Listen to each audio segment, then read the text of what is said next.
Hi guys, it's Jess from Honest Fiction, and welcome back to my channel. I recently finished watching the Shadow and Bone series on Netflix, and I loved it. However, I had very different feelings on the Shadow and Bone characters from the show and the Shadow and Bone characters in the books. So today I figured I would tier rank them, show versus books, to see which characters I like better. So stick around to see my Grishaverse tier rank.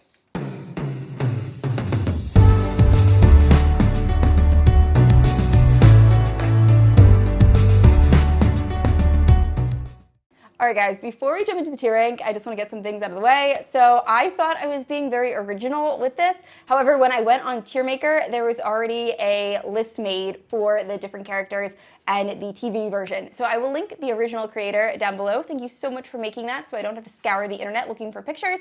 Also, speaking of pictures, I will link the artists for the book pictures. There is some beautiful artwork and I really want the artists to get credit. Also, if you're new to my channel, I post new videos every Tuesday and Sunday, and if you haven't yet, please like and subscribe to my channel. You can also hit that notification bell to be notified whenever I post new bookish content, and you can also check out my Instagram at honestfiction.club. With that being said, let's get into the tier rank. Alright guys, so I forgot to mention that this is just going to be based off of Six of Crows and Shadow and Bone. I don't want to bring any of the other books in the series into this just because the show really only covered what happened in Shadow and Bone, and even though it doesn't follow exactly what happens in Six of Crows, it is an introduction to those characters. So, first tier is God tier, followed by Love, then Great, Good, Okay, and Meh. So the first character on here is the book version of Matthias. And overall, I don't love Matthias as a character. I think he does bring some comedic relief because he's so like stoic and angry, and all of the other characters are very quirky. So I am just gonna put him with good. Like, I like what he brings to the table, but he's not one of my favorite characters. However, show Matthias I felt like wasn't as fleshed out as book Matthias, probably just because we're getting his backstory. So we really don't get to see, we get to see him and Nina kind of fall in love, but we don't see how they are together. So, I mean, we get to see them together, but we don't see, you guys know what I mean. Anyway, I didn't love show Matthias as much, so I'm going to put okay.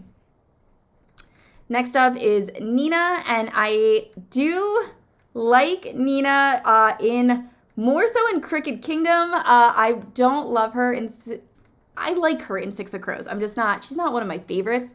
So I am going to put her also with good. And I do think this actress, whoever they had, I'll put her name somewhere, portray her, did a very good job of kind of acting with Nina's personality. Like, she's very loud and kind of obnoxious, but in a really Nina way. And I think they did a good job of that. So I'm actually going to put show Nina also in good. All right, next up is Genya, who in the first book, I mean, she betrays Alina kind of like hardcore. So I think the show, or in the book, I feel like in the book I was almost more angry with Genya than I was in the show. I think the show really shows, okay, let's talk about the book version first. I think the book version was, for Shadow and Bone, it's between good and okay. I'm going to put okay. Good. I'm going to stick with okay. I just feel like the show version of Genya did a very good job of showing why Genya did this to Alina and didn't even full on betray her. It was just like she was doing what she thought was right, and it kind of explains like everything she's gone through, her trauma. So I'm actually going to put Genya with good. If you guys haven't noticed yet, I really liked the Six of Crow characters, and I like the Six of Crow duology a little bit more than I like the Shadow and Bone, although I do think the show did a really good job. Next is Alina, and book Alina made some very questionable decisions. I did not love her as a character. I just feel like she forgot about, or she accepted that Mal forgot about her very, very quickly when they had this lifelong friendship, and he doesn't write to her for like a few months in the little palace, and she's like, oh, he's forgotten about me. She like came to that conclusion super quick. And then also when Bagda is like, hey, my son is actually evil and is doing all this for his own gains, and he's actually like the dark, or the, oh, what's that guy's name? The heretic, the dark heretic. And Alina's just like, okay, sure. Like, she just accepts that, like, right away. So I don't love Alina as a character. Book Alina, I'm actually going to put with, it's between good and okay, guys. I'll put her with good.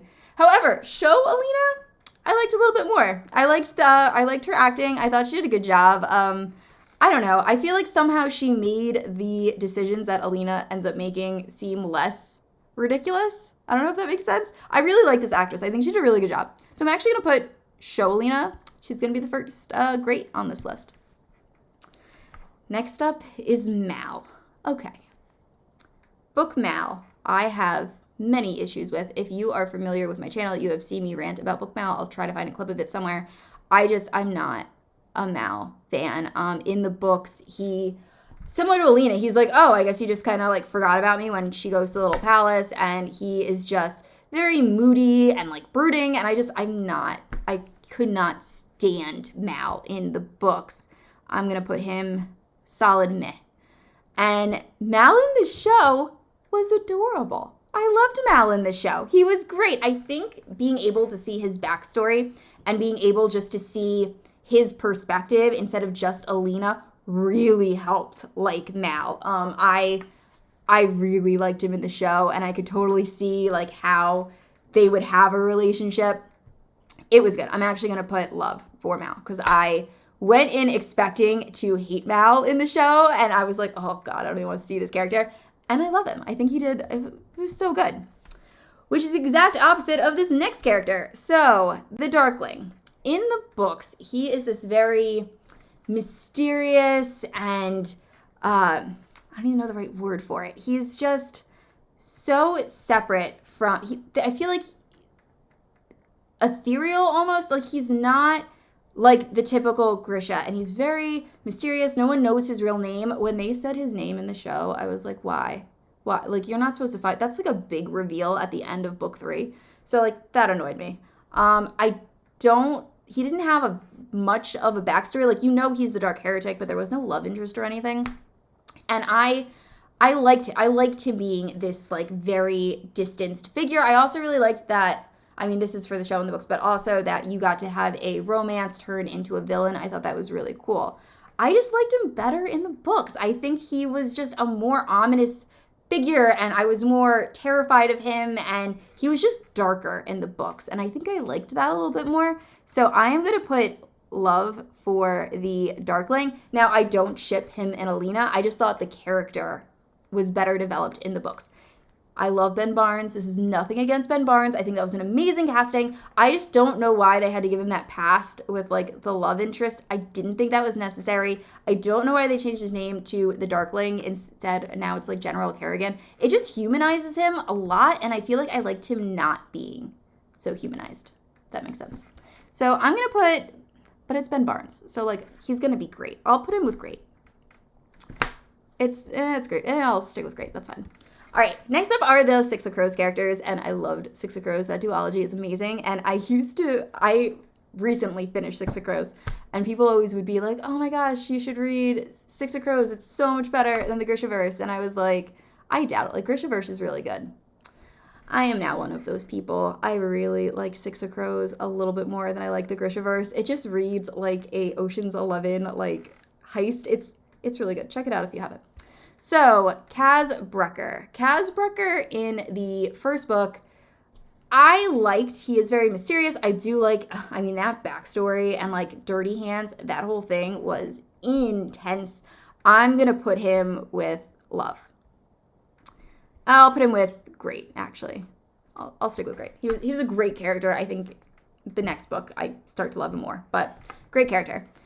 This actor who plays him in the show did such a good job, because I never thought of Kaz. Like, I know Kaz and Inej are like, that's like a romance. But like, I don't know. I couldn't see how you'd make Kaz with like everything he does and his history like attractive and like charismatic. And somehow this guy nailed being dark, angry, greedy, mysterious, and also very charming and charismatic. So, that's going in love. I love this actor. I think he did a phenomenal job of doing him. Now, Inej is one of my favorite characters from the book. I didn't think the show was going to be able to hold up because she's awesome. Like, she's just this strong woman. Like, she's just, the Wraith. Like, she's great, and she's kick-ass. So I really like Inej. I love Inej in the books. Like, she's amazing. Now, Inej in the show, I don't know if I'm pretty sure in the books, she's, like, fine with killing. I kind of like that they gave her this, like, trepidation about killing people, where she, like, doesn't want to kill anyone. I think that was kind of cool to do in the show, and then she does end up, spoiler for the show, I assume you wouldn't be watching this if you hadn't watched the show, but she does kill someone in order to protect Kaz. I really like that. I thought that was really cool. I love Inej. She's great. She's just a really, wrong thing. She's a really cool character. Next up is Jesper, who is in the show, but he's not as prominent, I feel like, as he is. I'm sorry, he's in the books, but he's not as prominent as he is in the show. He is still a lot of comedic relief. I really like him. I thought he was really good. I mean, he's like part of the gang, so definitely good. Now, Jesper in the show. Oh my word, whoever this actor is so good and so charming and charismatic, and I'm gonna watch anything this guy's in because I think he did such a good job of portraying this character. This was a side character that, like, yeah, he's in the books, but he's not like the main focus of the books by any means. Every time this guy was on screen, I was like captivated. I love this actor so much. Him and the goat, like, that was adorable, and he was so good, and I god tier all the way. Favorite character, which is so funny because it's a side character, and you wouldn't think, but 100% favorite character of the entire show is Jesper. Alright guys, that is it for my video. Thank you so much for watching. Please let me know in the comments if you would rank any of the characters differently. Also, if you watch the show, you know that goat is definitely in god tier. There isn't a goat in the books, so I couldn't add him to this tier list, but yeah, definitely one of the best characters in the show. Anyway, thanks again for watching. I post new videos on Tuesday and Sunday, and if you haven't yet, please like and subscribe to my channel. I will see you guys next week. Bye.